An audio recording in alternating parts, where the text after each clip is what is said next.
بسم اللہ الرحمن الرحیم۔ حضرت عبداللہ بن حذافہ سہمی رضی اللہ تعالیٰ عنہ کا ایک خوبصورت واقعہ۔ یہ واقعہ بہت ہی پیارا اور خوبصورت ہے، اینڈ تک ضرور دیکھیے گا، آپ کا ایمان تازہ ہو جائے گا۔ حضرت عبداللہ بن حذافہ سہمی رضی اللہ تعالیٰ عنہ ہماری داستان کے بطل جلیل صحابہ کرام رضی اللہ تعالیٰ عنہم میں سے وہ عظیم المرتبہ صحابی ہیں جنہیں عبداللہ بن حذافہ سہمی رضی اللہ عنہ کے نام نامی سے یاد کیا جاتا ہے۔ تاریخ کے لیے ممکن تھا کہ وہ ان کے بارے میں تغافل و شعاری کا وہی سلوک روا رکھتی جیسا کہ ہزاروں انسانوں کے بارے میں اس نے رکھا، لیکن اسلامی انقلاب نے حضرت عبداللہ بن حذافہ رضی اللہ تعالیٰ عنہ کو موقع عطا کیا کہ اس دور کی دو بڑی طاقتوں سے ملیں، یعنی کیسر روم اور شہنشاہ ایران۔ ان سے مل کر ایسی داستان کو جنم دیں جو زمانہ کے حافظہ اور تاریخ کے اوراق میں ہمیشہ محفوظ رہے۔ فارس کے بادشاہ کسریٰ سے عبداللہ بن حذافہ رضی اللہ تعالیٰ عنہ کی ملاقات 6 ہجری کو ہوئی، جب نبی اکرم صلی اللہ علیہ وسلم نے عجمی بادشاہوں کو اسلام کا پیغام دینے کی خاطر خطوط دے کر صحابہ کرام کو وفود کی شکل میں مختلف ممالک کی طرف بھیجا۔ رسول اللہ صلی اللہ علیہ وسلم کو اس مشن کی اہمیت کا پہلے سے اندازہ تھا۔ یہ قاصد ایسے دور دراز ممالک کی طرف روانہ ہو رہے تھے جن کے بارے میں ان کا کوئی تجربہ اور علم نہ تھا۔ صحابہ کرام نے تو ان ممالک کی زبان سے آشنا تھے اور نہ ہی آداب شاہی اور مزاج شاہانہ کے محرم راز ہی تھے۔ اس سے بڑھ کر کے ترا یہ کہ ان کی دعوت کا مقصد بادشاہوں کو اپنا اختیار کردہ دین ترک کرنے، سلطانی و حکمرانی سے دستبردار ہونے کا اور دائرہ اسلام میں داخل ہونے پر امادہ کرنا تھا۔ مہم بذات خود بہت خطرناک تھی۔ اس کے معنی تھے کہ اس مہم میں جانے والا ہتھیلی پر جان رکھ کر جائے اور جب کامیابی سے لوٹ آئے تو یوں سمجھے جیسے اس نے نیا جنم لیا ہے۔ معاملے کی اہمیت کی پیش نظر رسول اللہ نے صحابہ کرام کو جمع کیا اور اللہ سبحانہ و تعالیٰ کی حمد و ثنا کے بعد ارشاد فرمایا، میں چاہتا ہوں کہ تم میں سے بعض حضرات کو تبلیغ اسلام کے سلسلے میں شاہان عجم کی طرف روانہ کروں، لیکن خبردار تمہاری جانب سے اس معاملے کی وہ نوعیت نہ پیدا ہونے پائے جو حضرت عیسیٰ علیہ السلام اور بنی اسرائیل کے مابین رونما ہوئی تھی۔ اس کے جواب میں صحابہ کرام نے جواب دیا اور یک زبان ہو کر عرض کیا، یا رسول اللہ، ہم آپ کے حکم کی بہرحال تعمیل کریں گے اور آپ کی منشا کے مطابق فرائض پوری ذمہ داری سے سر انجام دیں گے۔ آپ جہاں چاہیں ہمیں بھیج دیں۔ حضرت صلی اللہ علیہ وسلم نے ان میں سے 6 صحابہ کرام کا انتخاب کیا کہ ملوک عرب اور شاہان عجم کی طرف دعوتی خطوط لے کر جائیں۔ ان 6 میں سے ایک حضرت عبداللہ بن حذافہ رضی اللہ تعالی عنہ بھی تھے، جو رسول اللہ صلی اللہ علیہ وسلم کی طرف سے مکتوب گرامی لے کر فارس کے بادشاہ کسریٰ کی طرف روانہ ہوئے۔ حضرت عبداللہ بن حذافہ اپنی سواری کو تیار کیا، بیوی بچوں کو الوداع کہا اور تنہا صحراؤں اور میدانوں کو طے کرتے ہوئے سرزمین فارس میں پہنچے۔ بادشاہ سے ملاقات کی اجازت طلب کی اور درباریوں کو مکتوب گرامی کی اہمیت سے آگاہ کیا۔ اس مرحلہ پر شاہ ایران نے ان کی آمد کی خبر سن کر شاہی دربار کو آراستہ کرنے کا حکم دے دیا اور اس سلسلے میں ایک خصوصی اجلاس طلب کر لیا اور زعمائے فارس کو اس اجلاس میں شرکت کرنے کا حکم دیا۔ اس اہتمام کے بعد حضرت عبداللہ بن حذافہ کو دربار میں آنے کی اجازت دی۔ حضرت عبداللہ بن حذافہ رضی اللہ تعالی عنہ شاہ ایران کے دربار کی کیفیت سے در آئے کہ انہوں نے ایک معمولی چادر زیب تن کر رکھی تھی جس سے عربوں کی سادگی صاف طور پر جھلک رہی تھی۔ آپ کا سر بڑا اور جسم گھٹا ہوا تھا۔ اسلام کی عزت و وقار کے شعلے دل میں بھڑک رہے تھے اور اسی طرح ایمان کی عظمت و بلندی دل کی گہرائیوں میں دمک رہی تھی۔ اور کسریٰ نے جب انہیں اپنی طرف آتے ہوئے دیکھا تو حاشیہ نشینوں میں سے ایک کو اشارہ کیا کہ وہ ان سے خط پکڑیں۔ ایوان میں سے ایک شخص نے آگے بڑھ کر جب ان سے خط لینا چاہا تو آپ نے فرمایا، یہ نہیں ہو سکتا۔ رسول اللہ صلی اللہ علیہ وسلم نے مجھے حکم دیا ہے کہ میں یہ خط براہ راست کسریٰ کے ہاتھ میں تھماؤں۔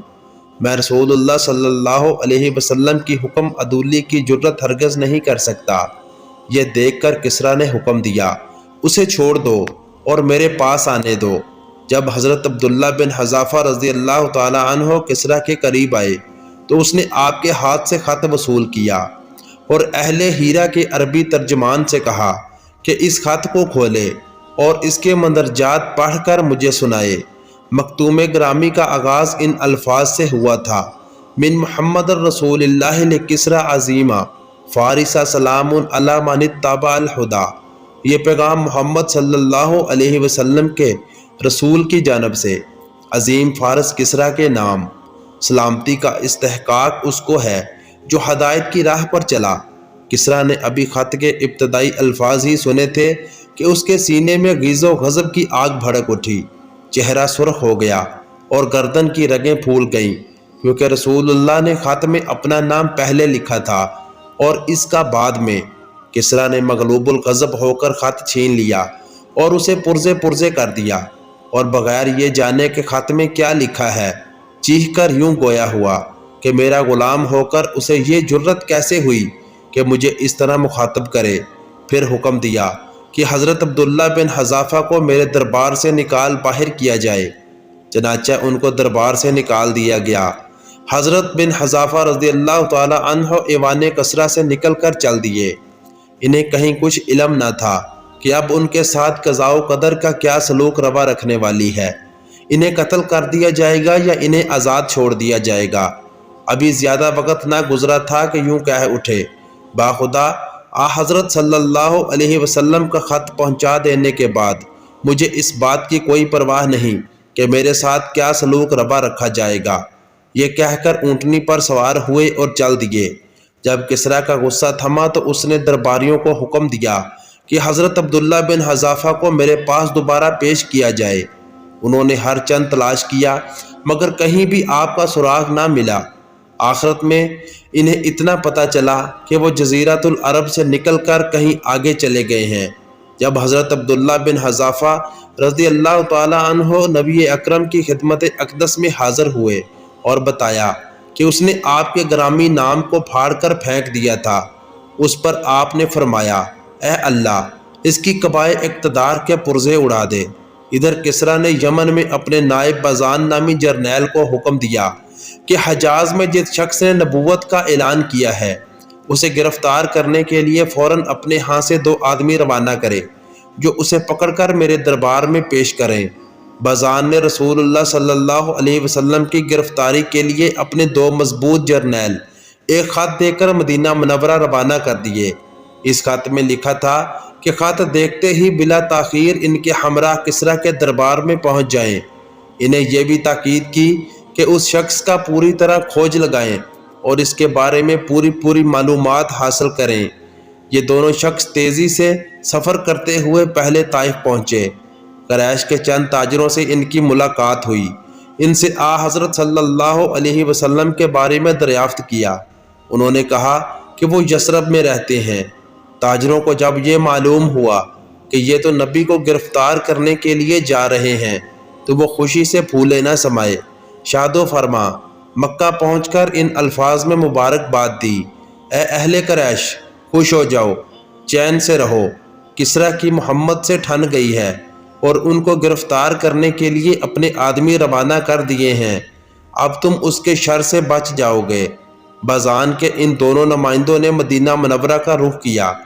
وہاں پہنچ کر نبی صلی اللہ علیہ وسلم سے ملاقات کی اور بازان کا خط آپ کو پہنچایا اور کہا: شہنشاہ کسریٰ نے ہمارے بادشاہ بازان کو حکم دیا ہے کہ وہ آپ کو پکڑ کر اس کے دربار میں پیش کر دے۔ ہمیں اس لیے بھیجا گیا ہے کہ آپ کو اپنے ساتھ لے جا کر اس کے حوالے کر دیں۔ اگر آپ ہماری بات مان لیتے ہیں تو اس میں آپ ہی کا بھلا ہے، اور اگر آپ نے ہمارے ساتھ چلنے سے انکار کیا تو جان لیجئے کہ کسریٰ کا جاہ و جلال اور اس کی گرفت بہت مضبوط ہے۔ وہ اس بات پر قطعی قدرت رکھتا ہے کہ آپ اور آپ کے ساتھ آپ کی قوم کو ہلاک کر دے۔ تو دوستو، یہ تھی آج کی ویڈیو۔ نیکسٹ ویڈیو دیکھنے کے لیے سکرین پر نظر آنے والی ویڈیو پر کلک کریں اور ویڈیو کو مکمل دیکھیں۔ چینل کو سبسکرائب کر کے بیل نوٹیفیکیشن دبا لیں۔ شکریہ۔